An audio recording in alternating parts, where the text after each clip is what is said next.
Hello again, Steve here with a few comments on how focusing on a greater good can actually help us. And I think that this gets a lot of things that could potentially help us, that we understand intrinsically in a way, get manipulated by those who want to profit off of us. And as we probably realize, most people in the world really don't give a shit about us, first of all. And it's even worse than that. They actually want to mooch off of us, so many people. It's like there's a branding effect goes on. Think of, circumcision and baptisms and all these sort of things. Somebody wants to put the brand on us. You are now this, right? Rather than you are this unique individual who could offer a lot of value to in your own unique way, right? There's this push to categorize us and push us into something. And maybe it's well-intended, but we all know where good intentions sometimes lead us, right? For example, I'm still chugging away on this book here, The Origins of Totalitarian Democracy by J.L. Talmon. And in there they talk a lot about, the French Revolution and how this whole Jacobinism, this early forms of communism, they talked about this greater good. And most people understand that. We are tribal, and if we somehow connect with others, and we know that if we work for something that seems to be grander than our own titillation, that we get to feel, if we're working for our family or something like that, people are more efficient. This is why I think one of the reasons why we've evolved so well is we had this pair bonding of a man to a woman and creates a family. And now the man is very productive and the woman's very productive because they're working for something more than just themselves, more than just their own titillation, right? The titillation can help to get there. Yes, it's part of the journey, but just that leads us into this sadness, really, this emptiness if we just chase that. Whereas the greater, working for something grander for ourselves can result in real happiness, right? And so that I think is the danger that we run into with this whole social justice movements that keep on popping up. Is there's people who are saying, there's this greater good and you should be working for it. The problem is that their version of it is their version of it. So now they want to foist it upon you. So it's not, we have to come to terms with what our own greater good is. And we can somehow attach to that for almost no matter what we're doing, provided we're not harming other people. Right? It could be any common job, any career. If we somehow feel, okay, I'm actually working to develop this family, or I'm working through this process, I'm developing my own individual personal growth, which I can then use to be an example to others, and so on, right? There's many ways that we can, sometimes it's little more than a perspective in how we look at what we're doing. We're no longer just working the moment to eat at the end of the day. It's like, no, I can actually establish something here. I can establish the growth of a household, or I can be of benefit to my community or whatever.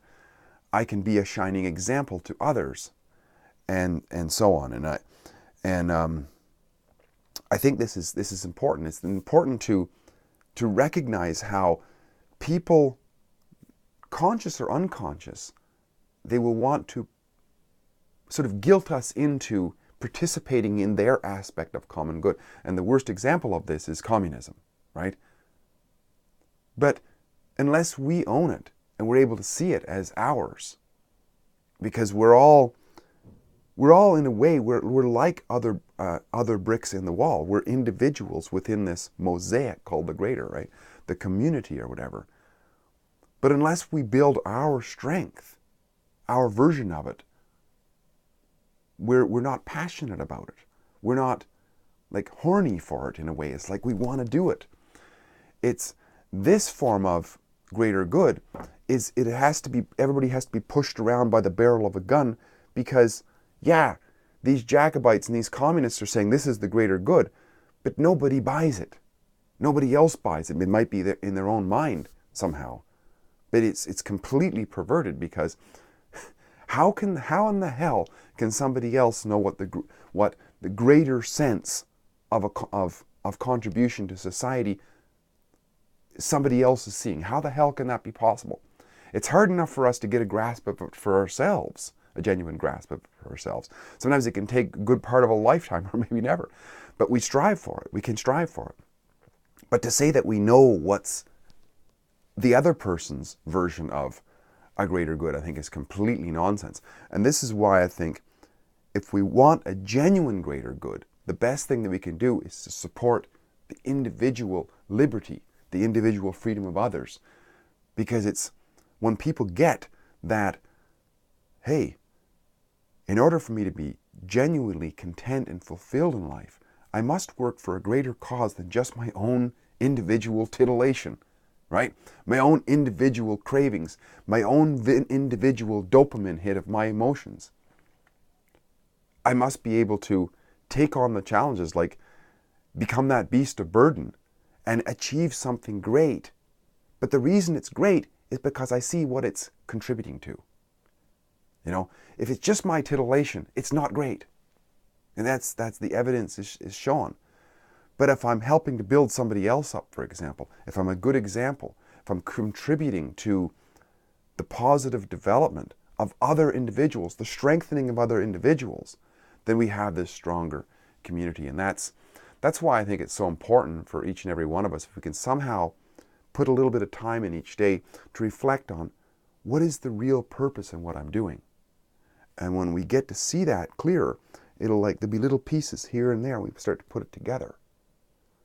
And it's I don't know if anybody just wakes up one morning and it's all there crystal clear. I don't know. Who was it? It was Earl Nightingale. He once said that success is the perpetual, or the continued realization of a worthy ideal, right? He didn't see it as, oh, boom, I got my Ferrari and my house this day, now I'm successful forevermore. He's talking about this continued realization of a worthy ideal. It's like, what do I stand for? What do I want to work for? You know, might be freedom, might be the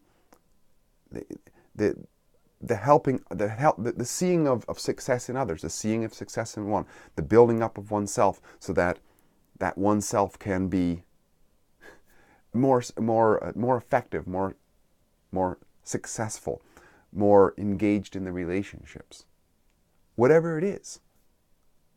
And we all have an element of that in us, I think, unless we're completely psychopathic. We all have this, we're tribal in nature, I think, and it's hard to imagine that we don't want the best for the tribe that we belong to. First and foremost, we want the best for ourselves, and then we want the best for our loved ones immediately around us, and then the loved ones of them. We're tribal, right? And this is becoming more and more and more proven in that newborn babies, fairly soon after, when they can begin to see, they recognize their own kind, right? And as time goes by, it's like they recognize their own kind, I think, probably because they see it as part of them in a way. And our community is a part of us. Think about how lonely it would be to be alone on a desert island. It would be crazy. And how do we many of the things that we achieve in life are through the interactions with other people. And if we are alone all the time, then we wouldn't be able to achieve that. So in a way, for us to achieve those worthy ideals, we somehow have to get along and participate with others. So the more successful they are, the more successful we can be at achieving our ideals, I think. So that's my approach to this greater good. It's a voluntary reflection upon our own drives, our own pains in a way too, and that which is the origin of our drives. It's not somebody coming up with some social contract and saying, "This is for you." Well, that's just that's totalitarianism. It's all what it is. It's dictatorship, which is what this totalitarian dictatorship. That's what it's called. I'm going to tell you what it is that you're supposed to be working, what this greater good is. No, it's nonsense. It's complete nonsense, because it might be yours. But how the hell do you know what mine is? You know, my version of it. And how the hell do I know what yours is? It doesn't make any sense whatsoever. So I think, yes, I think there is a great case to be made for us working for a greater cause. But the idea that somebody else is going to tell us what that is, it just doesn't make any sense to me. And it leads to, you know, totalitarian dictatorship. So I would say for ourselves, we have to be cautious of this social justice drive, because it ends up as a narrative and an echo chamber. And so you can see it very clearly that it's somebody else's idea. It's like a religion, right? We got the truth, and we've got the truth for you, and it's completely subjective, but we know it's the truth. Come on. It's like, you know, hey, I see a ghost in the air. Do you see it? Well, sorry, no, I don't. It's what you're seeing. You know, it's a fantasy, figment of your own imagination. Steve, you're getting great chatting. Hopefully this was helpful. If you like what I'm doing, please like, subscribe, and share, and please comment. I'm really appreciating the comments that are coming now, and please bring them on. Talk again soon. Bye for now.